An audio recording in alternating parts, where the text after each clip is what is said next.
आम हिंदू धर्म रे चारोटी पवित्र धाम अछि किंतु सेथि मध्यरु गोटे धाम एमिति अछि जहा केवल धाम नुह सेठारे भगवान स्वयं वास करुचंती एवं आज भी जीवंत अछंती।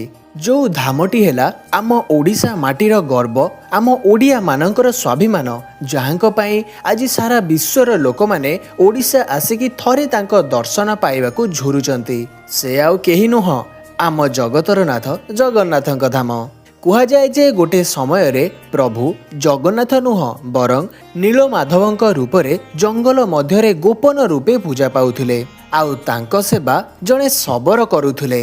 हेले प्रभु नीलमाधव रूपे काहींकी पूजा पाउथिले पुणी नीलमाधवरु जगतर नाथ जगन्नाथ रूपे केमिति परिणत हेले? जदि प्रभु नीलमाधव रूपे जंगल रे पूजा पाउथिले से पुरी को केमिति आसिले? सबु देवादेवी संपूर्ण भावे तैयारी हेतिबा बेले जी जगतर नाथ से काहींकी अधा तैयारी हेकी रही गले? एवं सबुठारु बड़ प्रश्न कौन सतरे प्रभुंक मूर्ति भितरे आज भी भगवान कृष्णंकर हृदय धकधक करुची? एही सबु प्रश्न पछरे रहिछि एमिति रहस्य जहाकू सुनिबा परे तम देहरे कंपन सृष्टि हेबो। तेबे चालंतु आरंभ करिबा जगतर नाथ जगन्नाथंकर आत्मकाहानी। कथा हैला द्वापर जुगर महाभारतर अंत हेबा परे गांधारी जेतेबेले तांको पुत्र मानकर मृत शरीर को देखिले गांधारी भगवान कृष्ण को तांको वंशर विनाशर कारण बोली दोषी साब्यस्त करथिले आउ अभिशाप देही कहिथिले जेमिति मो वंशर निपात हेइछि ठीक सही परि भाबे तम वंशर भी विनाश हेबो। जो अभिशाप को भगवान कृष्ण हसी हसी स्वीकार करि नैथिले। किछि वर्ष परे सेही अभिशाप भगवान कृष्णंकर वंश यदुवंशी उपरे पड़िला आउ सेमाने निज निज भितरे लड़ाई करिकी तांको वंश को विनाश करिदेले।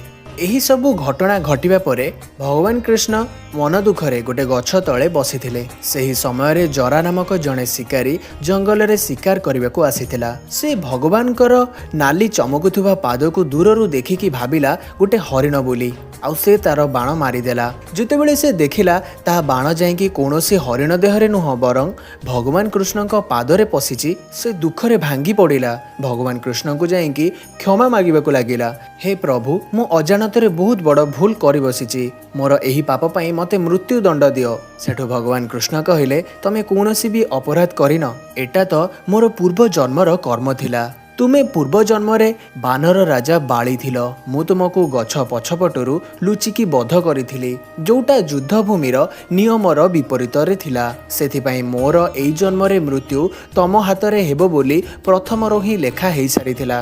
एतिकी कहिकी प्रभु दुनिया छाड़िकी चली गले। तापरे जरा अर्जुनଙ୍କ पाखକୁ गला आउ ए सबु कथा कहला।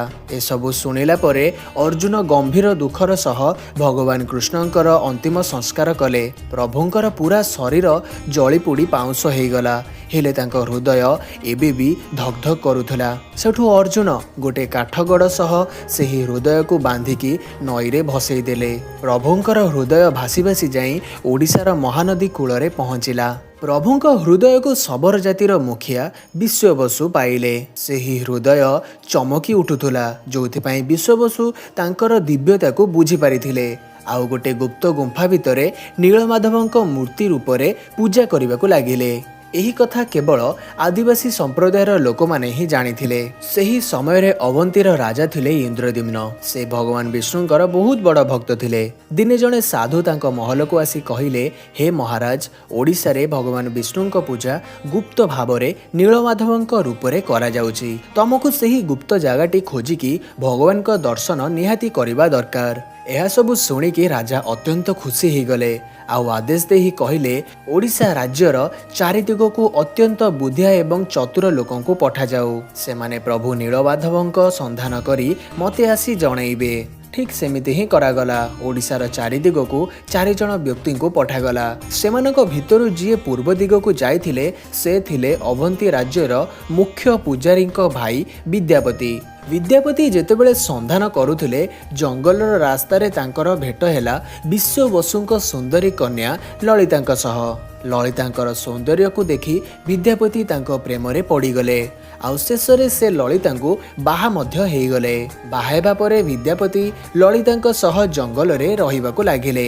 एमिति किछि दिन परे थरे विद्यापति राति पाइबा पूर्वरु विश्वबसुଙ୍କୁ फूल फल पूजा सामग्री सह कुआडे जिबार देखिले।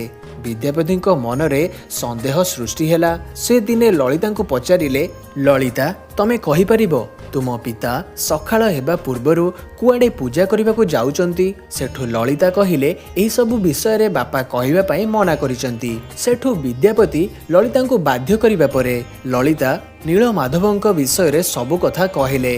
ए सब जानिबा परे विद्यापति ललिताଙ୍କୁ कहिले, तमे टिके तम बापाଙ୍କୁ कहिले मु टिके प्रभुଙ୍କ दर्शन करिवार सुजोग पाआंती। ललिता जेतेबेले विश्वबसुଙ୍କୁ एसबु कहिले विश्वबसु प्रथमे तो मना करिदेले, हेले परे मानिगले, किंतु गोटे शर्त रखिले, सेही गुंफा को जीवा पूर्वरु विद्यापति आखिरे पट्टी बांधिकी जिबे।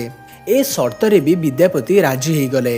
हेले विद्यापति तांको बुद्धिर व्यवहार करिकी सोरिष दाना निज सहित नेइकी जाइथिले सेही गुंफार रास्ता सबु जानिबा पई।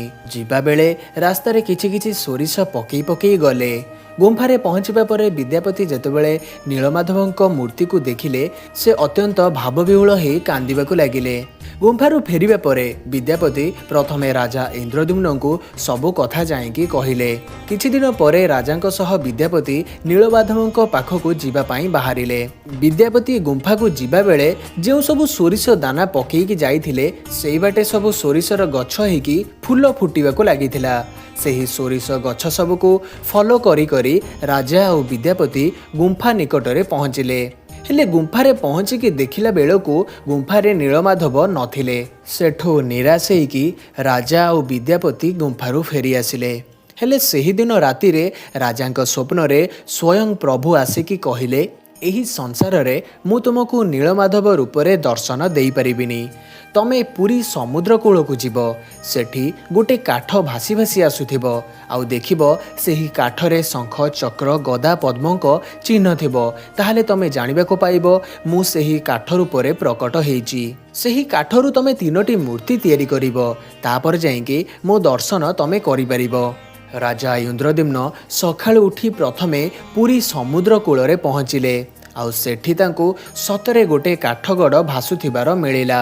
हेले आश्चर्यजनक कथा हैला एया कि राजांक सैन्य माने जेते चेष्टा कला परे भी सेही काठगड़ को टिके भी हलई पारिलेनी। शेषरे सबर जातिर मुखिया विश्वबसु जी प्रथमे नीलमाधव को पूजा करुथुले तांको साहाय्य काठगड़टी को महल को अणागला।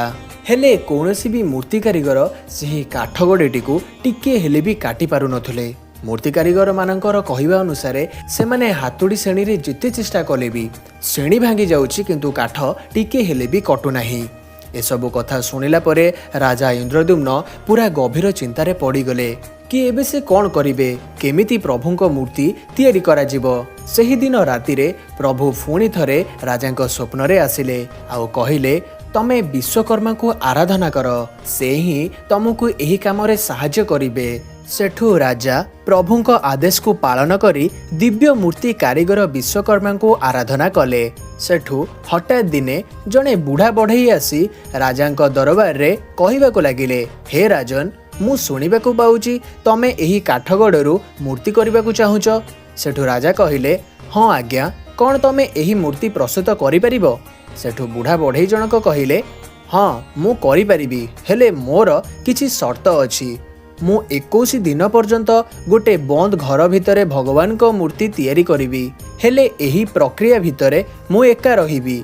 21 दिन परे तमे कबाट खोलिबो, ता पूर्वरु जदि तमे कबाट केबे खोलिदेल मु मूर्ति को सही अवस्था रे ही छाड़िकी चली जिबी। सेठू राजा कहिले, हाँ तमर सबु शर्तरे मु राजी। तापरे विश्वकर्मा कबाट बंद करिकी तांको काम आरंभ करिदेले। सेही बंद घर भितरु केवल श्रेणी आउ हातुड़ीर ठक ठक आवाज शुभु थाए।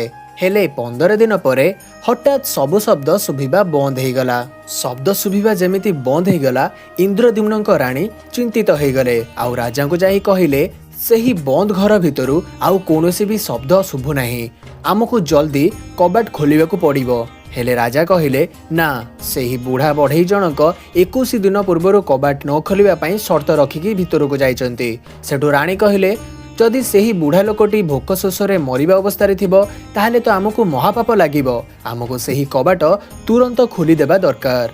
ରାଣୀଙ୍କ ଏମିତି ଜିଦି ପାଇଁ ମହାରାଜା ବାଧ୍ୟ ହେଇକି କବାଟ ଖୋଲିଦେଲେ। ହେଲେ ଭିତରେ ଥିବା ବୁଢ଼ା ବଢ଼େଇ ଜଣକ ଭଗବାନଙ୍କ ମୂର୍ତ୍ତି ଅଧା ତିଆରି କରି ଗାୟବ ହେଇଗଲେ। ରାଜା ଇନ୍ଦ୍ରଦ୍ୟୁମ୍ନ ସର୍ତ୍ତ ଭାଙ୍ଗିଥିବାରୁ ତାଙ୍କ ମନକୁ ବହୁତ କଷ୍ଟ ହେଲା। ସେଥିପାଇଁ ଭଗବାନ ଜଗନ୍ନାଥ, ବଳଭଦ୍ର ଆଉ ଭଉଣୀ ସୁଭଦ୍ରାଙ୍କର ମୂର୍ତ୍ତି ଅଧୁରା ରହିଗଲା। ହେଲେ ରାଜା ଯେତେବେଳେ ସେହି ମୂର୍ତ୍ତି ପାଖକୁ ଯାଇଥିଲେ ତାଙ୍କୁ ହୃଦୟର ଧକ୍ଧକ୍ ହେବାର ଶବ୍ଦ ଶୁଣିବାକୁ ମିଳିଥିଲା, ଯେଉଁଥିପାଇଁ ରାଜା ଜାଣିଗଲେ କି ପ୍ରଭୁ ଜଗତର ନାଥ ଜଗନ୍ନାଥଙ୍କ ମୂର୍ତ୍ତି ଭିତରେ ଭଗବାନ ଶ୍ରୀକୃଷ୍ଣଙ୍କ ହୃଦୟ ବିରାଜମାନ ଅଛି। ଆଉ ତାପରଠାରୁ ପ୍ରଭୁ ଜଗନ୍ନାଥ, ବଳଭଦ୍ର ଆଉ ସୁଭଦ୍ରା ପୁରୀଠାରେ ପୂଜା ପାଇବାକୁ ଲାଗିଲେ। ଆଉ ସେବେଠାରୁ ହିଁ ଜଗତର ନାଥ ଜଗନ୍ନାଥଙ୍କୁ ସାରା ଦୁନିଆର ଏକମାତ୍ର ଜୀବିତ ଦେବତା ମନାଯାଏ, ଯିଏ ତାଙ୍କ ଭକ୍ତର ପ୍ରତ୍ୟେକଟି ଡାକ ଶୁଣେ ଆଉ ତାଙ୍କ ଦୁଃଖକୁ ଦୂର କରିଥାଏ। ଯଦି ତମେ ବି ପ୍ରଭୁଙ୍କୁ ଭଲ ପାଅ ତାହେଲେ କମେଣ୍ଟ ସେକ୍ସନରେ ଥରେ ଲେଖିଦିଅ ଜୟ ଜଗନ୍ନାଥ।